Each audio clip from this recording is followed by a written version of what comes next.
Cordial saludo. Bienvenidos a este espacio que la Dirección Nacional de Pastoral e Identidad Misional ha dispuesto para la formación de la comunidad universitaria. Mi nombre es Alejandra Camacho, soy profesional de pastoral de la Rectoría Bogotá, sede San Camilo. Es un gusto compartir este espacio de formación con ustedes.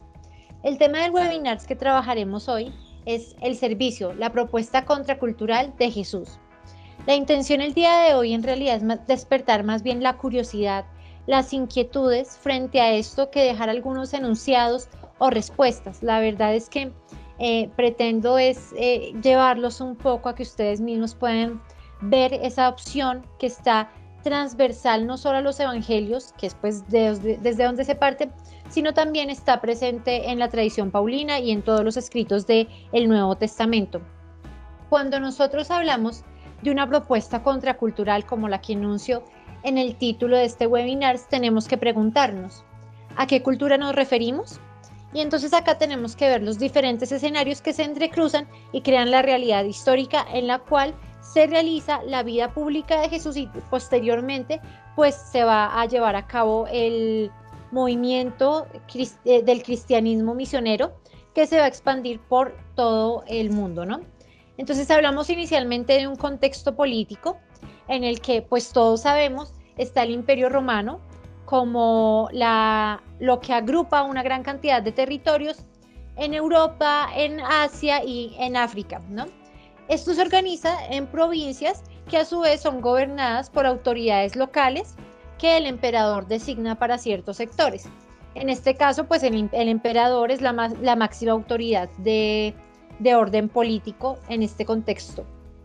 El contexto sociocultural, hablamos de una cultura grecorromana en la cual los romanos pues beben muchísimo de la cultura griega al punto que la lengua que se usa para las transacciones mercantiles es el griego, al igual que la lengua con la cual se escribió el Nuevo Testamento.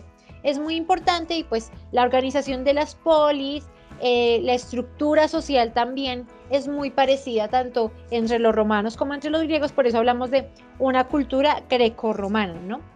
Hablamos también de un contexto geográfico, ya ciñéndonos un poco a lo que es la vida pública de Jesús y es lo que vamos a trabajar en este espacio, en este breve espacio. Hablamos de Palestina, un territorio que naturalmente está siendo gobernado por el Imperio Romano y que se divide en tres zonas. En este momento en este momento histórico se divide en tres zonas. Históricamente pues siempre han sido como dos espacios, pero encontramos entonces al norte Galilea, que es el lugar donde Jesús tiene como toda su formación, desarrolla toda su vida antes de la vida pública. Después está Samaria, muy conocido por los textos, sobre todo por el Evangelio de Juan o por otros textos también de la Biblia, ¿no? Y al sur tenemos Judea, que es el territorio en el cual está Jerusalén. Cuando hablamos de Galilea, hablamos del terreno fértil y cuando hablamos de Judea, hablamos más bien de una zona desértica que tiene solo un breve espacio fértil, que es la Céfela, pero pues que va a ser importante en el relacionamiento porque al momento ya de hablar propiamente de las condiciones de la población, pues van a cambiar un poco entre si están al norte o si están en la parte de Judea al sur. Cuando hablamos del contexto religioso, pues tenemos que hablar naturalmente del judaísmo, pero entendiendo además que el judaísmo, el Israel, es un pueblo teocéntrico que agrupa en torno a Dios, en torno a la ley y al templo, todo su fundamento desde su fundación en la ley. Entonces todo lo que es social, económico, cultural, todo está basado en esas concepciones y en esas interpretaciones que se hacen de Dios y de lo que Él dispone a partir de estas dos instituciones fundamentales que son la ley y el templo. ¿Cuál es la forma de relacionamiento de estas sociedades? Estas sociedades básicamente están fundamentadas en el poder, en la verticalidad y en la jerarquía. Todas ellas debían darse, todas las relaciones debían darse dentro de unas estructuras que ya estaban dispuestas por la costumbre, por unas convenciones sociales y en las cuales el varón era aquel que gobernaba sobre el resto de los individuos de la familia, ¿no? Esto era mucho más fuerte en familias poderosas que poseían dinero y también pues venían de un linaje muy importante. La estructura está presente en las casas humildes como lo está en las más acaudaladas.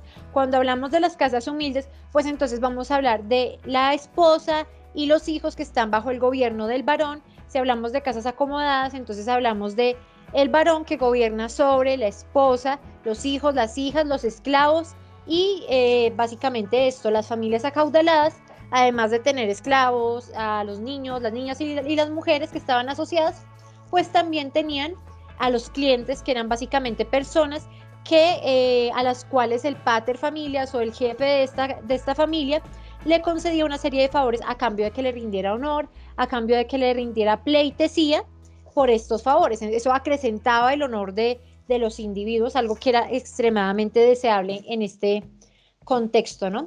Entonces, el control de la casa, de la familia, es fundamental porque es allí donde un hombre probaba que tuviese capacidades para la administración y el gobierno. Si alguien quería acceder a un cargo público, pues tenía primero que mantener un buen control de los individuos de su familia. Esto quiere decir que las mujeres se comportaran según las costumbres, que los esclavos se comportaran según las costumbres y que los niños recibieran formación de acuerdo a estas costumbres.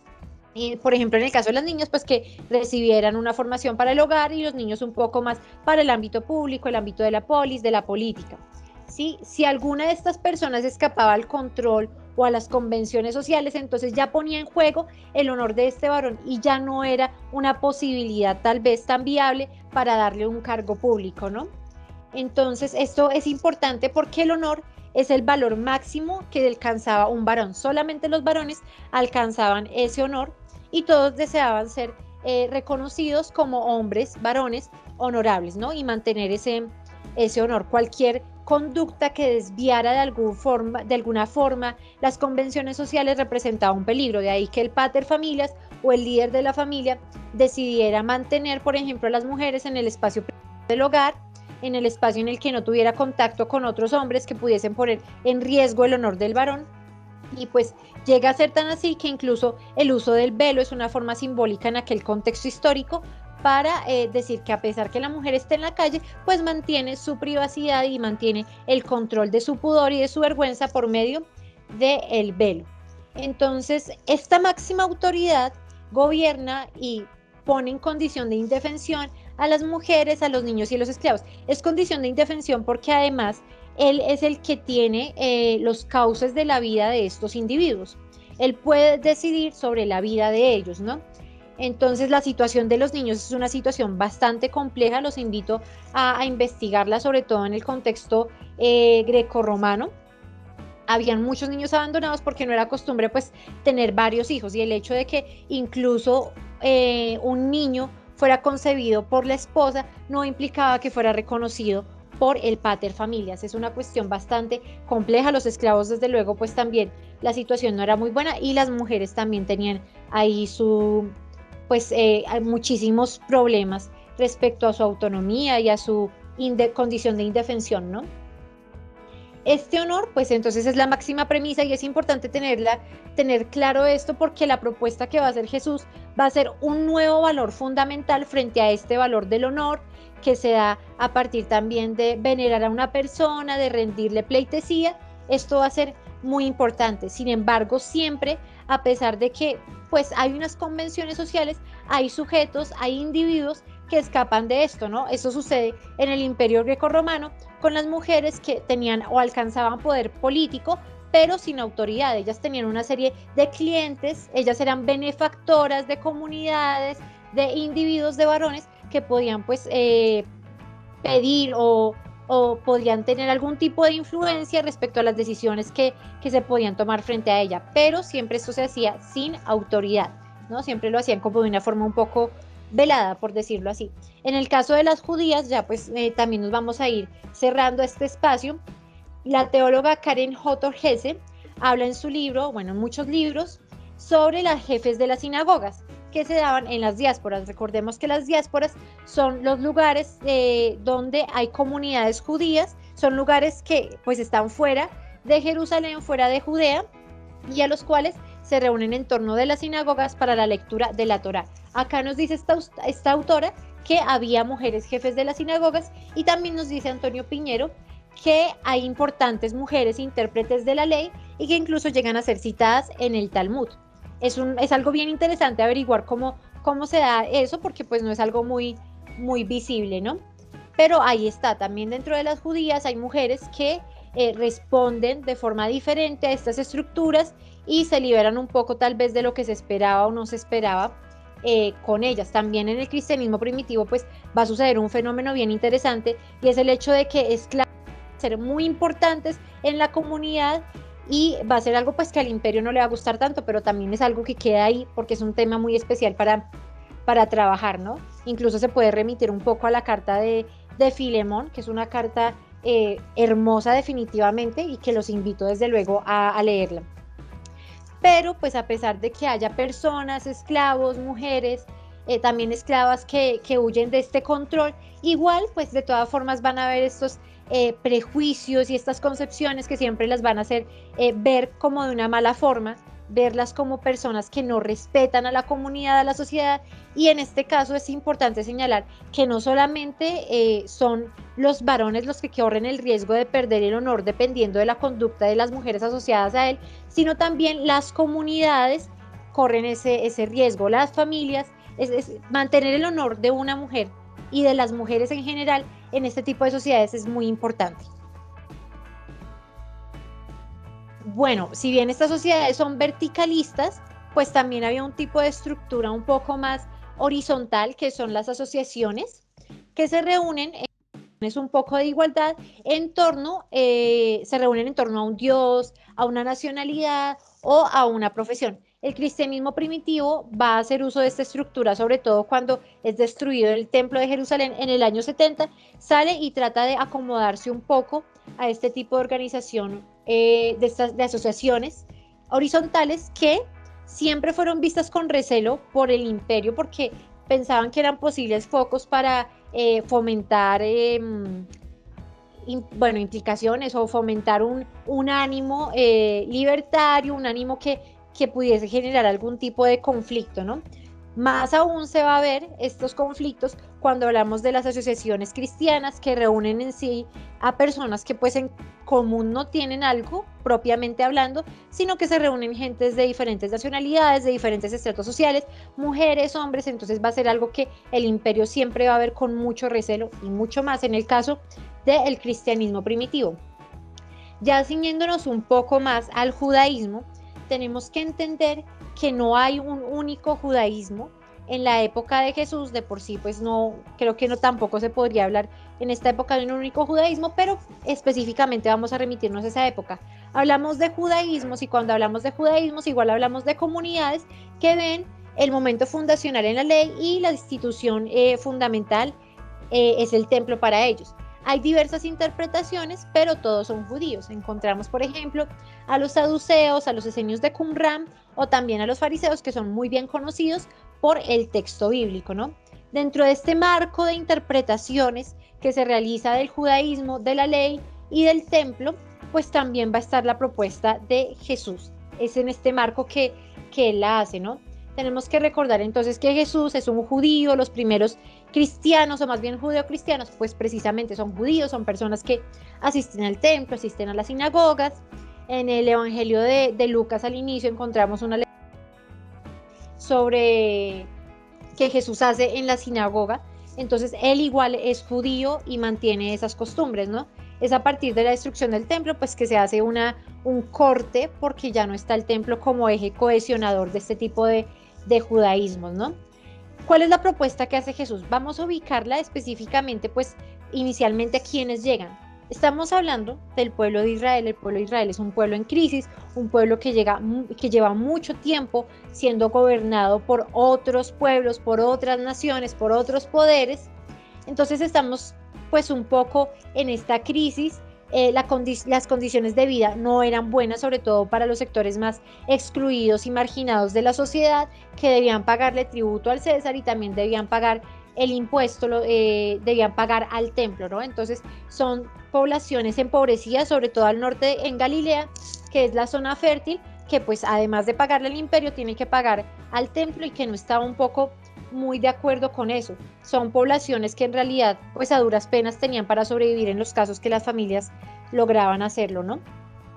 Entonces es una comunidad que se siente un poco excluida de este tipo de interpretaciones que se hacen de la ley, o de este tipo de administración del templo, ¿no?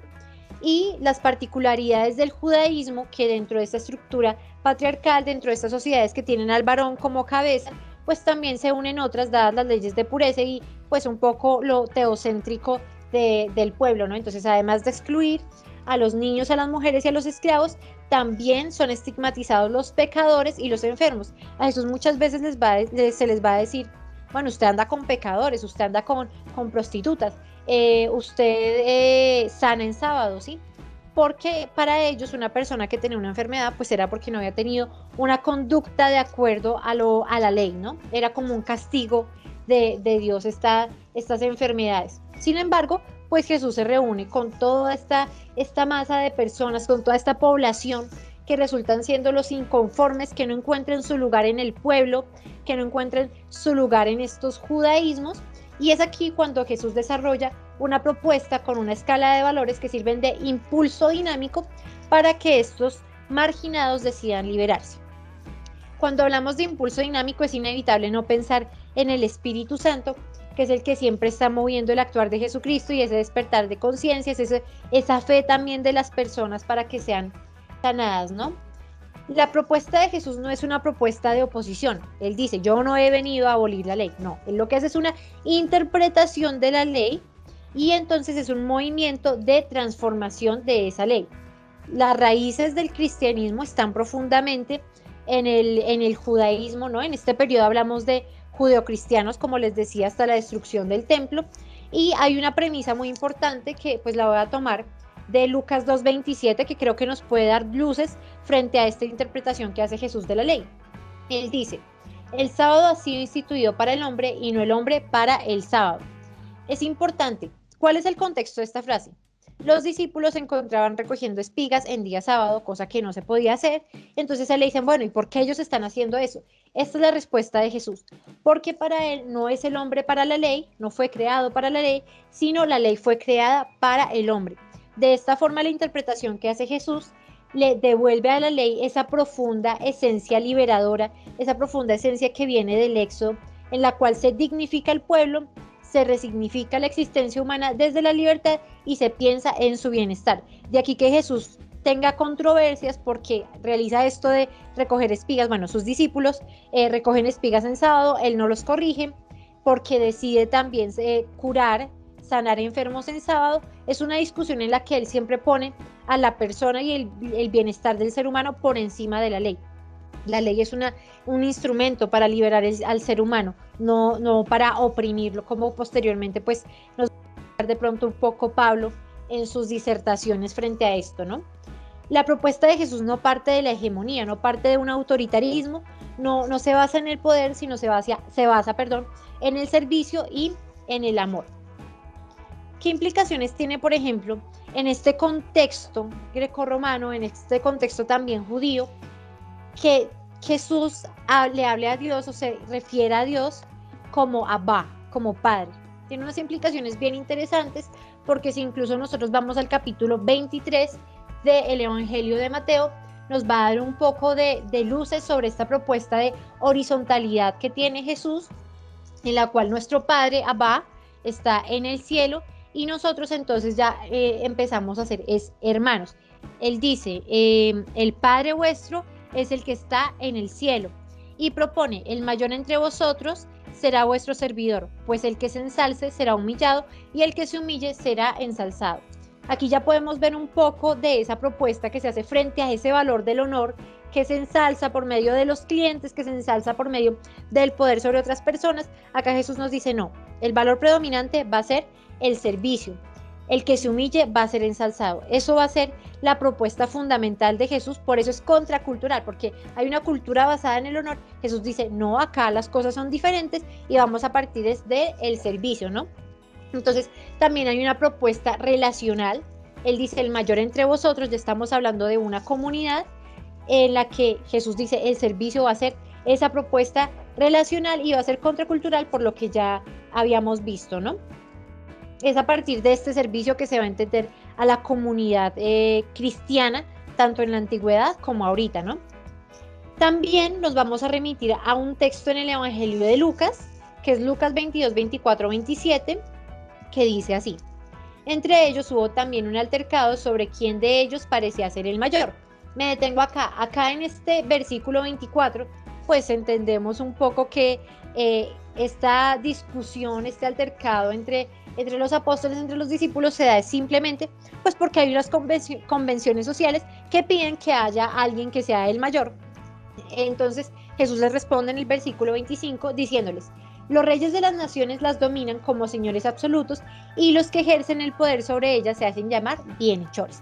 Acá Jesús nos está hablando claramente, o el autor nos está hablando claramente de la referencia que hace Jesús a este sistema del honor, a este sistema vertical, a este sistema incluso de clientes que rinden pleitesía, que ensalzan a ese patrón. Cuando él dice bienhechores, nos está hablando de eso. Y acá viene el pero, que es esa propuesta que le da un giro un poco, que dice en el versículo 26: pero no así vosotros, sino que el mayor entre vosotros sea como el más joven y el que gobierna como el que sirve. Continúa. Porque, ¿quién es mayor? ¿El que está a la mesa o el que sirve? ¿No es el que está a la mesa? Pues yo estoy en medio de vosotros como el que sirve. Entonces es algo bien importante porque Jesús acá además hace toda la referencia a la diaconía. La diaconía es una palabra que viene pues del griego y hace referencia realmente a las personas que sirven la mesa. Y acá Jesús es claro en este contexto que lo pone. ¿Quién es mayor, el que sirve la mesa o el que está sentado a la mesa? Para Jesús, él invierte esas categorías y él dice, no, el que sirve es mayor, y él mismo se ve como un diácono. De todos los títulos que tiene Jesús, uno muy importante es el diaconado, porque para él es un servidor, siempre. Después más adelante, bueno, más adelante no, sino también en el Evangelio de Marcos, en el capítulo 9, 33, 37, se va a dar pues unas discusiones frente a la autoridad sobre quién es el mayor, y él lo que hace entonces es ahorita llamar a los niños para mostrar que pues también en ese caso él se refiere a esta población que ha sido marginada, pero él también dice, el que se quiera acercar a mí, que sea como un niño. Entonces es bien bonito porque él siempre se está acercando a esas poblaciones marginadas, ¿no? En Mateo 20, 24, 28, específicamente vamos a hablar ahorita del versículo 28, Jesús ya nos dice que él ha venido a servir y a ser servidor. Es bien importante esto, Jesús se ve como un servidor. Acá tratamos de hacer un paso por los evangelios sinópticos, pasamos por Marcos, por Lucas, por Mateo, pero vamos a ir un poco también, un poco más adelante en el tiempo, con el evangelio de Juan, que es el último en escribirse. Y acá, pues, la teóloga Mary Rodríguez nos hace una propuesta, que es tomar un texto muy importante para el catolicismo, que es el lavatorio de los pies, un gesto que repetimos cada año porque es fundamental relacionalmente para nosotros. Y ella lo que hace es compararlo con el capítulo 12 del Evangelio de Juan, que es la unción en Betania. No voy a leer la unción en Betania, pero voy a retomar un poco de qué se trata. Acá María, la hermana de Lázaro, lo que hace es ungir los pies de Jesús con perfume. Y bueno, la gente siempre se queda con el símbolo de que Judas Iscariote dijo que porque no se vendía para los pobres, y pues se dice que él tenía la intención era de robarse, que no era por la intención de los pobres, pero Jesús le responde a Judas Iscariote, déjala, que lo guarde para el día de mi sepultura, porque pobres siempre tendréis con vosotros, pero a mí no siempre me tendréis. Es importante porque mientras que nosotros hemos visto más bien el debate desde el personaje de Judas, Jesús lo que hace es retomar este gesto de esta mujer y decir, ella está haciendo un gesto casi que profético, está adelantando mi sepultura, está usando un perfume pues que posteriormente también se puede llegar a usar en ese contexto de lo que va a suceder con la pasión y muerte de Jesucristo. Posteriormente, en el capítulo 13, Jesús toma la decisión de lavarle los pies a sus discípulos, y cuando llega Simón Pedro, pues hay un acontecimiento interesante, y es que Pedro le dice, Señor, ¿tú lavarme los pies a mí? Jesús le responde a él, lo que yo hago tú no lo entiendes ahora, lo comprenderás más tarde. Pedro vuelve y le dice, no me lavarás los pies jamás. La respuesta de Pedro es una respuesta muy lógica dentro de estas condiciones, dentro de estas convenciones sociales en la que lavar los pies pues era un signo de inferioridad, ¿no? Sin embargo, Jesús, al igual que lo hace María, lo hace es desde el corazón, desde ese amor profundo que tiene hacia sus seres queridos. Y entonces acá esta teóloga Mary Rodríguez nos dice que Jesús toma este gesto de mujer como inspiración para el lavatorio de los pies y como algo relacional, algo fundante relacional de nuevo, en lo que Jesús le dice a él: si no te lavo los pies, no tienes parte conmigo. Simón le dice: Señor, no solo los pies, sino hasta las manos y la cabeza, porque si no es a partir del servicio que se entiende la relacionalidad en la comunidad cristiana, entonces no se está hablando de una comunidad cristiana propiamente. A eso es lo que se refiere Jesús cuando le dice: no tienes parte conmigo si no me dejas llevar a cabo este gesto. Es bien interesante, muy bonito este gesto, y el hecho que lo vivamos cada año, ¿no? Es bonito para nuestra iglesia, y ojalá pues lo podamos ver desde esta profunda formación que Jesús realiza con sus discípulos. Continúo en el capítulo 13. Después que les lavó los pies, tomó sus vestidos, volvió a la mesa y les dijo: ¿comprendéis lo que he hecho con vosotros? Vosotros me llamáis maestro y el Señor, y decís bien, porque lo soy. Pues si yo, el Señor y el Maestro, os he lavado los pies, vosotros también debéis lavaros los pies los unos a los otros, porque os he dado ejemplo para que también vosotros hagáis como yo he hecho con vosotros. Jesús es un formador, y cuando Él forma, entonces también lo hace a partir del ejemplo. Es por eso tan importante este gesto del lavatorio de los pies, porque Él lo hizo y asimismo espera que cada uno de los que están en el cristianismo, en el movimiento, pues también lo hagan, ¿no? En esta comunidad. Y termina: en verdad os digo, no es más el siervo que su amo, ni el enviado más que el que le envía. Sabiendo esto, dichosos seréis si lo cumplís. No es más el siervo que su amo, ni el enviado más que el que lo envía. Acá esto es bien importante, porque en una estructura jerarquizada en la que todos son diferentes dependiendo de la autoridad del poder, Jesús dice: no, aquí todos somos iguales. Esta es una propuesta de horizontalidad, es una propuesta de relacionalidad, es una propuesta contracultural, y es una propuesta en la que el servicio es el valor fundamental. Entonces, Él hace una inversión en la escala de valores. Si antes estaba el honor en la cultura grecorromana como la cumbre y el ser ensalzado por los demás, Jesús realmente, imagínense un triángulo, le da la vuelta y pone a la base, en la parte superior, a los esclavos, a los que sirven la mesa, los pone como aquellos que están a la cabeza de la comunidad. Jesús lo que hace es invertir incluso la escala social y la escala de valores. Es una propuesta contracultural, es una propuesta que siempre va a ser actualizada, porque nosotros pues no heredamos esa estructura vertical, ¿no? Entonces, posteriormente, para realizar esta propuesta, la comunidad pues va a hacer uso de las asociaciones, como les decía antes, también va a llegar a la familia, va a hacer uso de las familias. Esto va a tener unas implicaciones particulares para la difusión, el creciente cristianismo, pero pues eso es otro tema bien interesante, porque también esta propuesta va a entrar un poco en choque con lo que se pretendía del cristianismo, ¿no? Es una propuesta que también es interesante verla en este contexto, pero pues que será tema para otro webinar más adelante. Lo importante de esto es entender por qué es una propuesta contracultural y retomar un poco en este espacio esa frase del padre Rafael García Herreros: que nadie se quede sin servir. Entender por qué el Evangelio es uno de los inspiradores de Uniminuto y por qué el servicio es uno de esos principios, porque el padre Rafael García Herreros es primero siervo de Dios. Qué alegría que el padre sea siervo de Dios, es uno de los títulos más importantes, ¿sí?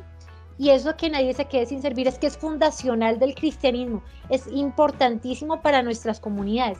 La invitación entonces es a retomarlo desde este espíritu del Evangelio, desde este espíritu de la inspiración de la obra Minuto de Dios, que también por medio de su actuar pues busca servir a las personas más vulnerables.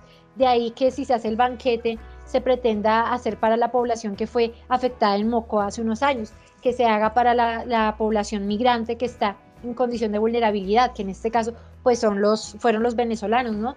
Para las personas que no tienen vivienda, y este año pues para los pequeños empresarios que han sido damnificados. Entonces, finalmente, con este contexto tan bonito que nos ofrece el Evangelio del Servicio, los invito a participar del Banquete del Millón, a unirnos como comunidad al servicio de la reconstrucción de este país.